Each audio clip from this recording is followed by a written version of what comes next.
Hello friends, welcome back to your channel. This is Mana and actually जो video का title होना था वो होना था पार्ट 3 ओके, जिसमें हम आगे की बात करते हैं। जो पार्ट 2 कंप्लीट हो चुके हैं, मैं आपको लिंक दे दूंगी कि IBPS SBI के लिए हमें फर्दर क्या करना है। बट हुआ ऐसे कि बहुत सारे कमेंट्स थे रिगार्डिंग इंग्लिश ओके।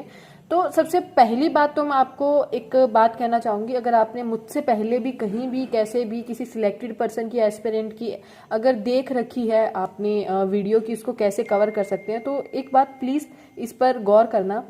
मेरी वीडियो आपका देखने का कोई मतलब नहीं है। ये मैं क्यों कह रही हूँ, जस्ट बिकॉज आप उस पर काम करना शुरू करो। जब तक काम करना शुरू नहीं करोगे ये डाउट ऐसे ही रहेगा ओके। फर्स्ट ऑफ ऑल जो इंग्लिश है इज नॉट अ सब्जेक्ट, हम उसको एज अ सब्जेक्ट ले रहे हैं, but it's not a subject, it's a language okay. और लैंग्वेज सीखना is not a easy task, काफ़ी डिफिकल्ट है। हम हिंदी के हमारे अराउंड सराउंडिंग जो है हिंदी रहती आई है, बट स्टिल हम हिंदी में भी कंप्लीट डर रहता है कि अगर एग्ज़ाम में हिंदी आती है तब भी हमसे नहीं बन पाती है। तो ये तो इंग्लिश है जिसका लाइक हमारे कोई सराउंडिंग ही नहीं रहा है। तो सबसे बड़ी बात, तो सबसे पहला काम तो जो आपको करना है, अगर आप मेरी ये वीडियो भी देख रहे हैं या किसी और की भी वीडियो आपने देखी है, तो प्लीज़ उसको देख लिया है आपने, मान लो उसको देख लिया है, कंप्लीट हो गई है वो, आपने उसको अच्छे से कंप्लीट किया ओके। और जो भी उसमें सजेशंस थे उन सजेशंस को आपने नोट डाउन कर लिया कि कैसे कैसे करना है। अब उस पर वर्क करना स्टार्ट कर दो ओके, स्टार्ट वर्क। अब इधर उधर पूछने से, माइंड में डाउट रखने से नहीं होगा, चीज़ों का काम कंप्लीट नहीं होंगे, ठीक है। इस चीज़ को प्लीज़ ध्यान में रखें और प्लीज़ समझें कि what I just want to say you okay. Hope so आपको इस बात को अच्छे से आपने समझ लिया होगा। अब हम बात करते हैं सेकंड पॉइंट पर। तो मैं थोड़ा अपना बता देती हूँ। सबसे पहले जो मेरा बैकग्राउंड की अगर मैं बात करूँ, देन 8th क्लास तक मैं विलेज के एक छोटे से स्कूल में पढ़ी हूँ और हिंदी मीडियम मेरा था ओके। उस टाइम में इवन हिंदी ही थी जो भी थी। इवन मुझे तो इंग्लिश में अगर हम बात करते हैं, जो ये हम वर्ड्स लिखते हैं ना, एफ, जो एफ ऐसे लिखा जाता है, जी ऐसे लिखा जाता है, मुझे ये भी नहीं आता था, ठीक है, 8th तक, क्योंकि बिल्कुल हिंदी मीडियम था ओके। अब हम बात करते हैं आगे की कि मैंने फिर 9th में जैसे मुझे इंग्लिश में डाल दिया गया, तो 9th क्लास में, तो 9th में तो बिल्कुल गोल था सिस्टम, बस पास हुई मैं। 10th में जाकर थोड़ी बहुत इंग्लिश समझ में आने लगी, तो 11वीं में मैंने कॉमर्स ले ली।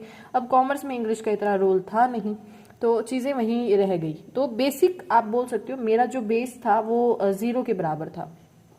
कुछ अता पता नहीं था क्या रूल्स होते हैं, क्या टेंसेस होते हैं, क्या एडवर्ब और क्या वर्ब, कुछ नहीं पता था, ठीक है। बस एक इंग्लिश थी जो नॉर्मल मुझे लिखनी या बोलनी आ रही थी, समझ में आ रही थी जहाँ तक ओके। अब हम बात करते हैं कि how I improve actually. Third मैं बात करती हूँ कि मैंने जब फिर बैंकिंग की, उसके बाद कॉलेज आ गया। कॉलेज में सेम ही था, कोई मेरा ऐसा जो सराउंडिंग था या फिर बैकग्राउंड जो था, आसपास के लोग ही इंग्लिश में होंगे बहुत अच्छे, नहीं, कुछ नहीं था। एक लोकल से कॉलेज में मैं वहीं पर पढ़ने गई हूँ और वहाँ पर हिंदी ही था ऑलमोस्ट जो था। और मेरा तो मतलब जो नोन भी बहुत कम थे कॉलेज में, फ्रेंड्स नहीं थे मेरे बहुत ज़्यादा। तो ऐसा कोई सेटल रहा नहीं मेरा कि मुझे इंग्लिश वहाँ से सीखने का कुछ मुझे अपॉर्चुनिटी मिलती, ऐसा कुछ भी नहीं रहा। उसके बाद में हम बात करते हैं 4th पर कि जब मैंने कोचिंग ली अपनी, ठीक है, कोचिंग जब मैंने आफ्टर कॉलेज मेरी स्टार्ट की, तो मैं आई जयपुर में फर्स्ट टाइम और वहाँ से मैंने कोचिंग ली ऑफलाइन। तो वहाँ पर जो टीचर थे हमें क्लास में करवाते थे, तो उनसे जब भी उन्होंने हमें एक बुक सजेस्ट की थी, मैं बुक वो आपको रिकमेंड नहीं करूँगी क्योंकि काम की नहीं है ओके। सो मैं नेम भी नहीं ले रही हूँ क्योंकि देखो मैंने यूज़ की है तो उसका कोई मतलब नहीं है और आप कंफ्यूज नहीं हो, इसलिए मैं बहुत सारे नेम लेना नहीं चाहती हूँ ओके। सो अब हम बात करते हैं कि मैंने वो बुक जब ली, हमें 2 बुक सजेस्ट की गई थी। दोनों ही बुक इतना कोई, मुझे लगता है जब हम इतना साल की प्रैक्टिस और प्रिपरेशन कर चुके हैं तो इतनी उनकी इंपॉर्टेंस नहीं है जिन चीज़ों की इंपॉर्टेंस होनी चाहिए। तो वो बुक हमें सजेस्ट की गई और मैंने वो बुक जब स्टार्ट की तो एक मैंने पढ़ा कि एक रूल है, उस रूल के पीछे 20 एक्सेप्शंस हैं, तो कुछ समझ में ही नहीं आ रहा था ओके। सो मैं जब सर से पूछने जाती थी तो उनका रिएक्शन ऐसा होता था कि ओके लिटरली तुम्हें इतना भी नहीं पता है, जस्ट बिकॉज मुझे हैज़ कहाँ यूज़ होना है और हैव यूज़ कहाँ होना है ओके। सिंगुलर क्या है और प्लूरल क्या है मुझे इतना भी नहीं पता था, ये भी नॉलेज मुझे नहीं थी। मेरा जो फर्स्ट इंग्लिश का मॉक था उसमें मेरे जो मार्क्स आए थे वो 2 आए थे ओके। ये कुछ एक चीज़ें मैं आपको बता देती हूँ कि ऐसा मेरा लेवल था इंग्लिश के लिए। अब हम बात करते हैं नेक्स्ट कि मैंने कैसे वर्क किया, मैंने 3-4 चीज़ें की। फर्स्ट, मेरी क्लास में एक लड़की थी and she was from Mumbai, okay, जब मैं कोचिंग ले रही थी। मैंने उससे पूछा, देन शी सेड कि इंग्लिश एक फील है, आप बोल सकते हो फीलिंग है, कि आपको जहाँ फील हो वहीं एरर है, जहाँ जो फील हो वही आंसर है। लेकिन ये गलत निकला, ऐसा कुछ भी नहीं था। फिर एक बॉय था and he was from the masters in English, okay, masters की हुई थी इंग्लिश में, तो उसकी इंग्लिश काफ़ी अच्छी थी। तो उसने कहा कि रूल्स रटो, जितने ज़्यादा तुम्हें रूल्स का पता होगा ये वो। तो ये तो मैं जैसे आपको पहले क्लियर कर चुकी हूँ, इसका कोई मतलब नहीं था। फिर मैंने खुद से चीज़ें स्टार्ट की करना। तो मैंने आइल्स, आपने सबने सुना होगा, जो बाहर कंट्री में जाने के लिए कोचिंग ली जाती है, तो मैंने आइल्स की। इवन मुझे नहीं करनी थी आइल्स की, मैंने फीस भरी 15,000 रुपये 3 महीने के लिए, और मैंने आइल्स में गई, मैं वहाँ इंग्लिश मैंने स्टार्ट की। तो वहाँ मुझे मैम ने एक चीज़ समझाई, वहाँ एक मैम थे, ठीक है, रितिका मैम, अभी भी मुझे याद है, मेरे कांटेक्ट में है वो। उन्होंने मुझे एक चीज़, जब उन्होंने मुझ पर एक्सपेरिमेंट किया, मुझे देखा, मैंने कहा मुझे कुछ भी नहीं आता है, तो उनको पहली चीज़ समझ में आई कि मुझे रीडिंग ही नहीं आ रही है, मैं रीडिंग में ही बिल्कुल वीक हूँ। तो ये चीज़ देखकर उन्होंने सबसे पहले मुझे रीडिंग करना स्टार्ट करवाई, क्योंकि आइल्स में भी सबसे ज़्यादा यही होता है। मुझे पैसेज देना स्टार्ट किए, पैसेज में क्वेश्चंस होते थे, जिसमें हमें ऑप्शन गिवन नहीं होते थे, तो हम हमारे अकॉर्डिंग ही उस आंसर को लिखते थे, एक अकॉर्डिंग, ठीक है, इस तरह से। तो एक अकॉर्डिंग उन्होंने मेरी रीडिंग पे वर्क करना मुझे स्टार्ट करवाया। अब मैं सिर्फ पिछले साल तक की बात करती हूँ, जैसे आपको मैं 2-3 अभी स्क्रीन पे आपको मेरे स्कोर कार्ड्स दिख रहे होंगे, जिसमें मैंने डिफरेंट आप मेरे मार्क्स देख सकते हो, 18 नंबर भी हैं, 23 नंबर भी हैं, 27 नंबर भी आए हैं मेरे, ऐसे मेरे स्कोर रहा। तो ये कैसे इंप्रूव हुआ? सबसे पहले तो रीडिंग से मैं 20 नंबर तक का मैं पकड़ गई, जिसमें से 15 से 18 नंबर मुझे लगता था मैं ले लूंगी, ओके। ये लास्ट ईयर तक की बात है।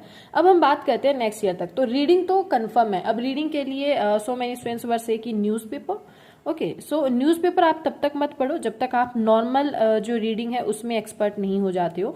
लाइक कोई भी आपके लिए हो सकता है नॉर्मल इन द सेंस, आप कोई भी बुक उठाओ जो +1 +2 में थी, स्टोरी बेस्ड, जिसमें कहानियां रहती हैं, स्टोरीज रहती हैं, आप उनको देखो। अगर वो आपको अच्छे से समझ में आ रही हैं विदाउट रिपीट लाइन किए, लाइक एक लाइन है, आपने उसे एक बार में पढ़कर समझ लिया, दूसरी बार आपको समझने के लिए उसे लाइन को पढ़ना नहीं पड़ रहा है, तो आपकी वो रीडिंग यहाँ अच्छी हो गई है, फिर आप न्यूज़पेपर पर जाइए। अदरवाइज कोई मतलब नहीं है, क्योंकि वहाँ भारी भरकम वर्ड्स होंगे। लाइन का मतलब समझने के लिए हमें बहुत ज़्यादा वहाँ पर एक होता है ना कि कहीं ना कहीं बैक में भी हमें एक सेंस होना बहुत ज़रूरी है उस चीज़ के लिए, तो आप तभी जाइए, ओके। अब हम बात करते हैं कि यहाँ तक तो बात हो गई, अब आगे क्या, आगे जो सबसे ज़्यादा क्वेश्चन में पूछा जा रहा है कि अब भाई इस ग्रामर का क्या करें हम। तो देखो, ग्रामर क्या, मैंने अभी इस ईयर में वर्क करना स्टार्ट किया था, तो सबसे ज़्यादा जो मुझे सजेशंस मिले थे वो थे निमिषा बंसल मैम। निमिषा बंसल मैम को मैंने पहले कभी भी ऑनलाइन नहीं देखा था, फिर मैंने सबसे पहली उनकी ऑनलाइन जो क्लास देखी that was on YouTube, and YouTube पर उनकी जो क्लास थी वो थी 120 रूल्स ऑफ ग्रामर।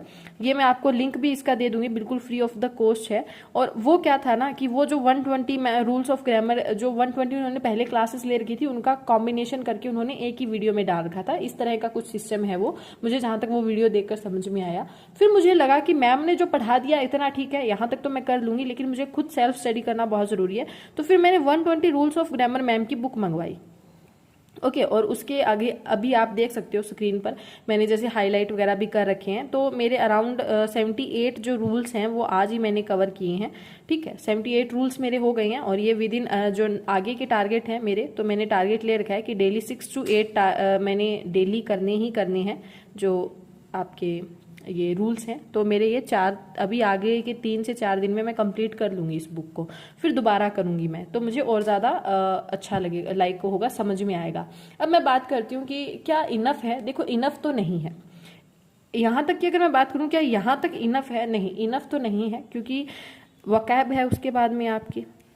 अब वोकैब पढ़ना और वोकैब एक डिक्शनरी आप देख सकते हो, इवन नहीं कर सकते हम उतना, और उस लेवल की जो अभी मॉक में वोकैब आती है। फर्स्ट ये क्वेश्चन अब छोड़ देना इस वीडियो को, अगर आप देख रहे हो, पूछना हर जगह से, कमेंट सेक्शन में किसी से भी पूछना, किसी भी सिलेक्टेड पर्सन से पूछना, कोई भी प्रिपरेशन करे उस पर्सन से पूछना कि वोकैब हमें नहीं आती है, वोकैब क्या इस मॉक के हमें वोकैब क्वेश्चन ही नहीं बन रहे हैं, हम तो क्लियर ही नहीं कर पाएंगे। जो मॉक में वोकैब आती है वो एक्चुअल एग्जाम में कभी भी नहीं आएगी उस लेवल की, ये तो क्लियर कट है, ओके, कभी भी नहीं आएगी। अब दूसरी बात करते हैं वोकैब के। हो सकता है आपको जो वर्ड्स का पता है वो मुझे नहीं पता हो, इवन मैं अपनी अगर एक ट्रू स्टोरी बताती हूँ कि मुझे एक कमेंट मुझे बहुत बार कमेंट्स आते हैं जिसमें स्टूडेंट्स काफ़ी अच्छे वर्ड्स यूज़ करते हैं, मुझे देखकर अच्छा लगता है कि उनको इवन वो इंग्लिश में अच्छा वर्ड्स यूज़ कर रहे हैं, और मुझे कभी कभार उनके मीनिंग्स पता नहीं होते हैं, या फिर कभी कभार मैं ऐसे वर्ड्स यूज़ करती हूँ जो स्टूडेंट्स को मीनिंग पता नहीं होते। समझ रही हो इस चीज़ में? इसमें तो आप कुछ भी बहुत कुछ नहीं कर सकते हो, लेकिन आप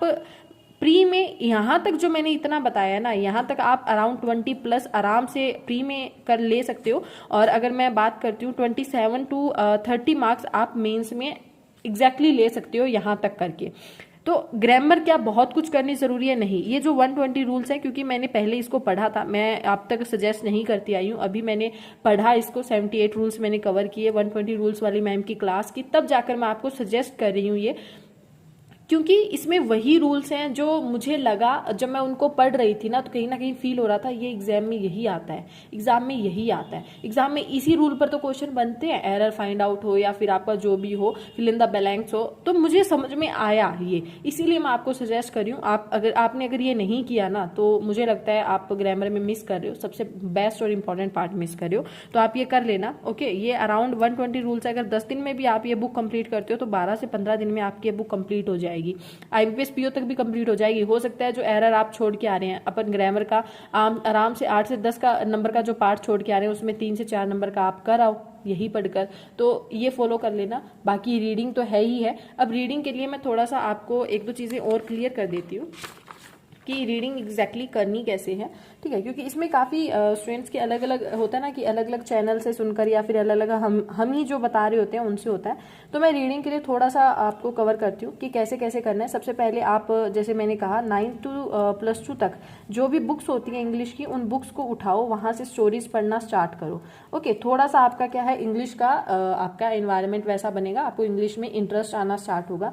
उसके बाद में आप नोवेल मंगवा लो। नोवेल इन द सेंस, मैं बताती हूँ अपना, मुझे नोवेल पहले एक लाइन को 10 बार पढ़ना पड़ता था, तो मुझे ऐसा बहुत बोरिंग टाइप लगा था जब मैं नोवेल पढ़ना स्टार्ट किया था। और फिर मेरी इंग्लिश इस हद तक सिर्फ नोवेल से इंप्रूव हो गई थी इन 2 चीज़ों को करने से, कि मैं एक नोवेल को एक दिन में कंप्लीट कर रही थी।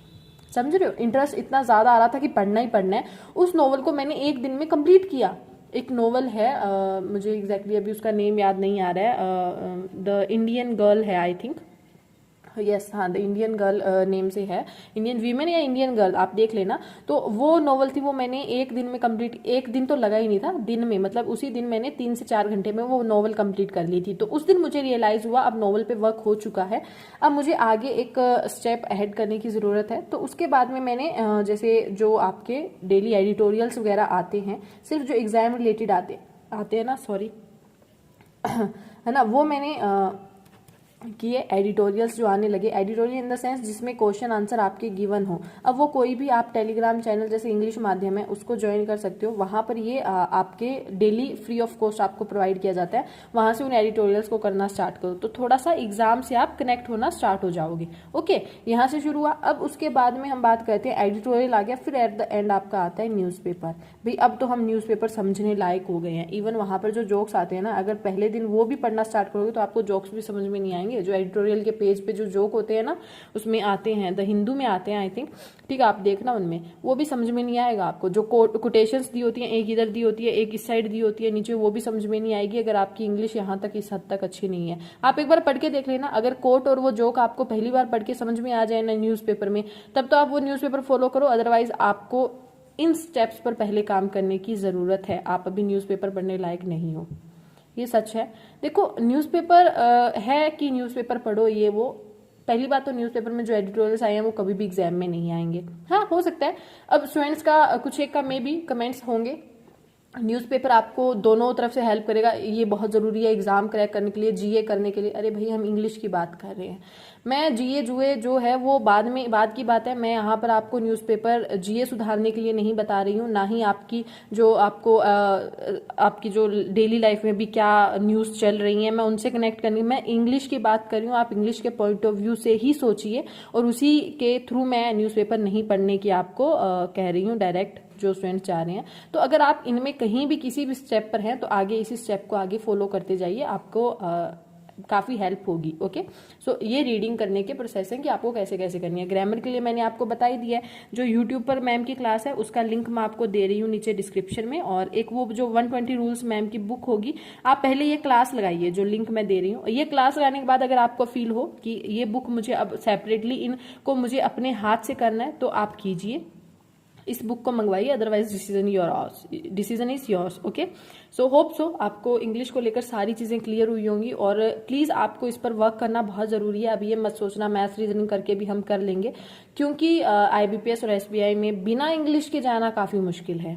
Okay, so good luck guys, and बाकी जो भी आपके डाउट्स हो comment box is totally yours, आप कमेंट्स कर सकते हो। Okay, and thank you guys, tata, take care, bye.